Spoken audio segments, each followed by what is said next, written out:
Hello, I'm Allison Batty Capps of Blossoming Heart Wellness. I am a licensed marriage and family therapist, a yoga coach, a Reiki master, and a spiritual mentor. And today I want to explore a question that has been sitting with me for some time. What if many of our ideas about purity, spiritual purity, emotional purity, energetic purity, even moral purity, are not signs of healing? What if they are signs of a wound?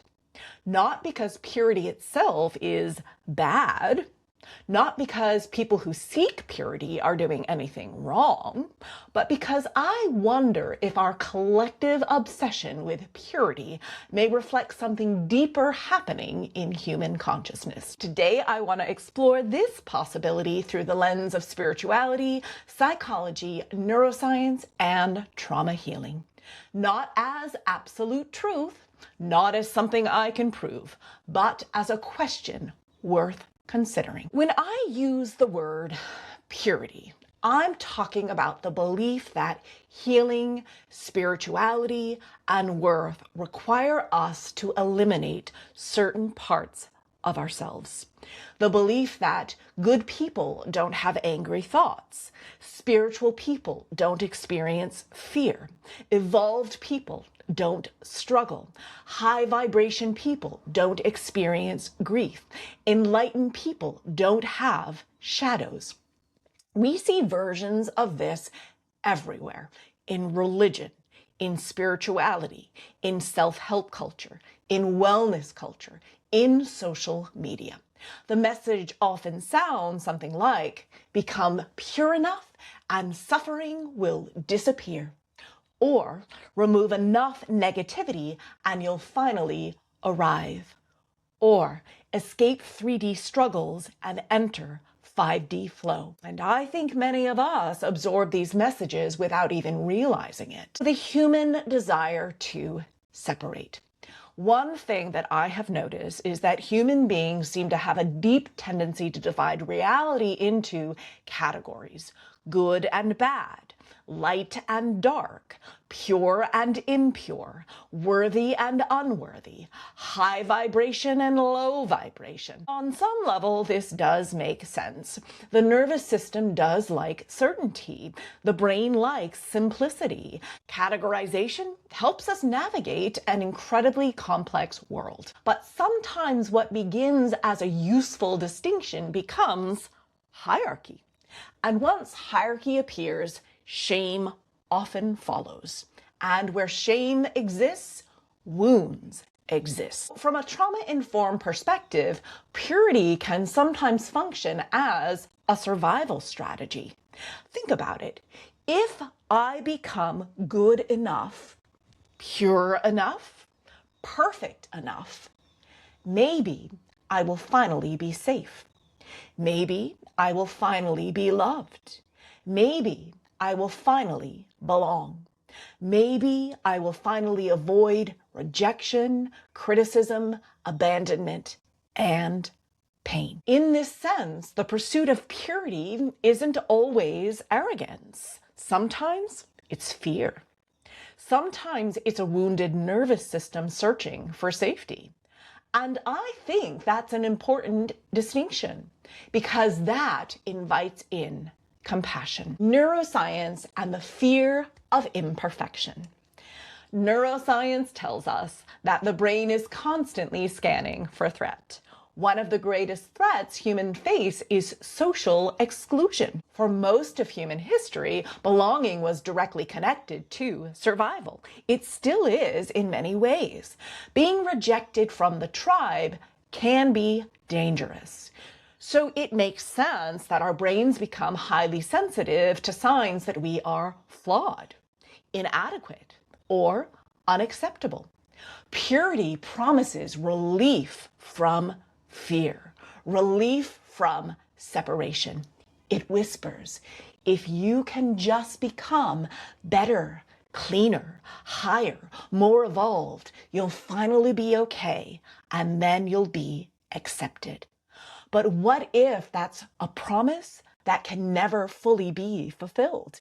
Because the human experience itself is messy. Here's the shadow of purity. One of the paradoxes of purity teachings is that they often create the very thing they are trying to eliminate. The more we reject parts of ourselves, the more those parts tend to go underground. Anger does not disappear. Fear does not disappear. Grief does not disappear. They simply become hidden. Carl Jung referred to this as the shadow, the parts of ourselves we do not like to admit we have. And what remains hidden often gains power, not because it is evil, but because it is unconscious. What if healing is actually about integration? What if healing is not about becoming pure? What if healing is about becoming whole, complete? What if spiritual maturity is not measured by the absence of difficult emotions or shadow? What if it is measured by our ability to consciously relate to them with a compassionate nature? Because I can experience anger without becoming destructive. I can experience fear without becoming controlled by fear. I can experience grief without losing my capacity to love. The goal may not be eliminating parts of ourselves. The goal may be learning how to hold them with awareness. Spirituality beyond purity. This is where I think spirituality becomes incredibly beautiful. Many mystical traditions point towards wholeness rather than perfection. They suggest that the divine is not limited to only the pleasant aspects of existence.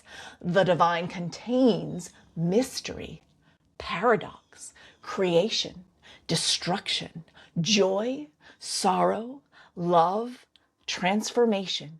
And if we are expressions of a larger reality, perhaps we were never meant to become smaller and pure. Perhaps we were meant to become larger containers, capable of holding more of life consciously. So here is a different question I think we should be asking ourselves. Instead of asking, how do I become pure, only 5D, only high vibe, maybe we could ask, how do I become more conscious? How can I relate to my 3D nature and my pain and my suffering and the suffering of the world from a 5D perspective of compassion? Instead of asking, how do I eliminate everything uncomfortable? Maybe we ask, how do I learn to relate to discomfort wisely? Instead of asking, how do I transcend my humanity? Maybe we ask, how do I embody my humanity with my divinity, which is compassion?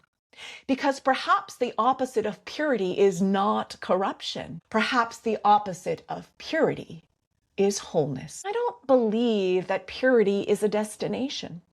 And I increasingly wonder if our collective obsession with purity may reflect an ancient wound, a wound that says, I must become something else before I am worthy. What if healing begins when we stop trying to become worthy? What if healing begins when we remember that worth was never the problem? Perhaps the journey is not towards perfection. Perhaps the journey is toward integration, toward compassion, toward a conscious relationship with the full spectrum of what it means to be human. If this conversation resonated with you, I'd love to hear your thoughts in the comments. And if you'd like to go deeper, I invite you to visit my website, blossomingheartwellness.com, to learn how to work with me or about my online courses. Or read my book, The Divine Within, Healing Ourselves to Heal the World. Or sign up for my newsletter on my website to get updates about my new book, Self-Love. I am sending you deep love and appreciation wherever you are on your journey of healing, remembering, and becoming whole.